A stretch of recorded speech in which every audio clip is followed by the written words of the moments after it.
That has helped things. And, well, public opinion doesn't matter much in North Korea because it's a totalitarian state. But I think he's much better liked than Kim Jong-il. And I think, part of his initiative to the U.S. is to, show the younger generation that there can be change, that they can be part of the world. Let me just read something that came out from the president via Twitter. Chinese President Xi Jinping and I spoke at length about the meeting with Kim Jong-un of North Korea. President Xi told me he appreciates that the U.S. is working to solve the problem diplomatically rather than going with the ominous alternative.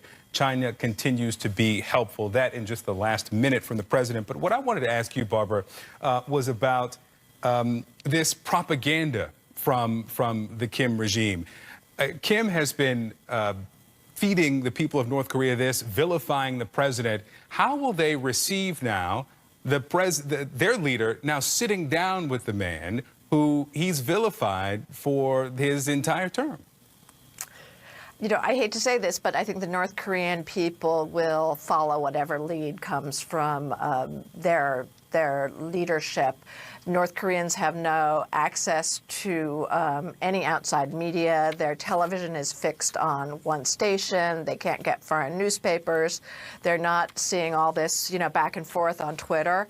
And if Kim Jong-un says this meeting with President Trump is a good thing, that's what North Koreans will go with. Wow. And they love the idea that the President of the United States is meeting with their leader, which they see as, a tribute to North Korea being a superpower, because, of course, they think that they're the center of the world. Yeah. They always do. Right.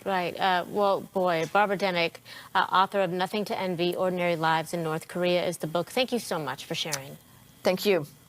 3 women were killed at a veterans home in California. We'll have details on how this all ended. That's next. Also, a new gun law in Florida is raising the minimum age for purchasing a firearm, that age from 18 to 21. And the NRA, they're doing something about it already.